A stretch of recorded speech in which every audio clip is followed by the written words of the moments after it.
je m'amuse avec les enfants, puis même avec les adultes à qui je le démontre. C'est comme si c'était en fait une planète météo. Puis sur cette planète-là, il y a plusieurs images. Donc, il peut y avoir du soleil, de la pluie, du vent, du froid. Puis les exemples qui sont là, c'est justement pour donner des exemples qui peuvent ressembler étrangement à des émotions, à des sentiments, puis à des états. Moi, j'ai comme tout mélangé ça ensemble parce que je trouvais vive la simplicité. Hein? Donc, on montre des images de météo, puis on essaie de deviner à quoi ça nous fait, à quoi ça pourrait ressembler aux émotions qu'on vit à l'intérieur de nous.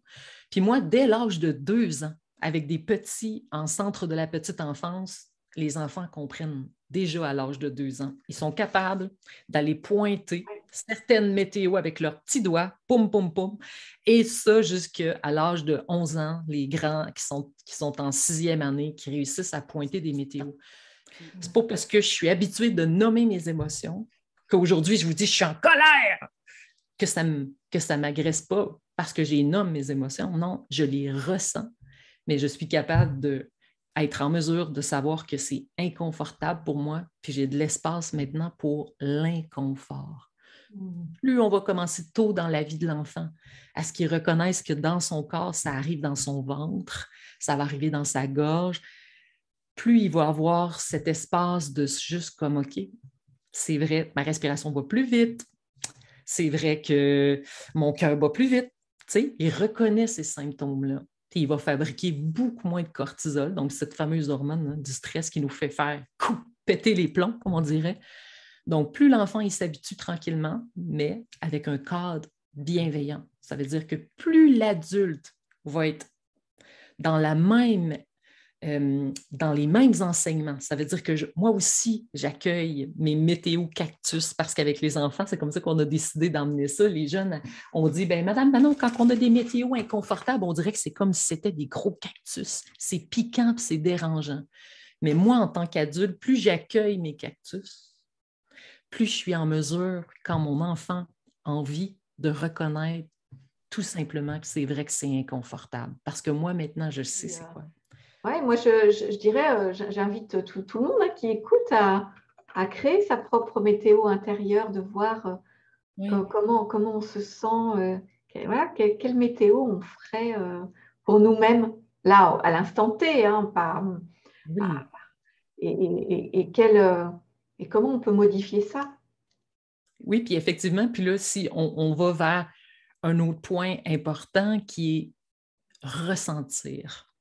Parce que dans le ressenti, c'est là qu'on apprend à se déposer dans ce qui est vraiment en nous.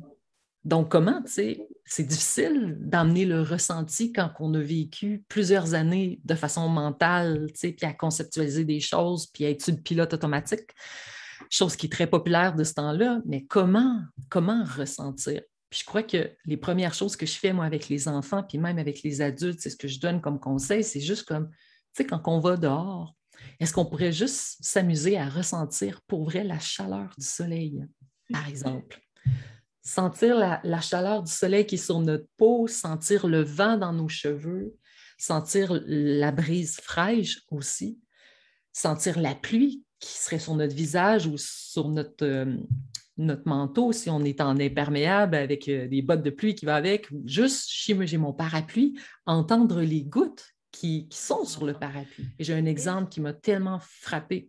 Dans une classe de maternelle, c'est des enfants qui ont 4-5 ans. C'était une enseignante qui était en congé épuisement professionnel pendant un certain temps. Puis quand elle est revenue dans la classe, moi, j'avais fait la météo une fois par semaine avec les enfants, puis la suppléante qui était là, elle l'en faisait à chaque jour. Et les enfants étaient super bons.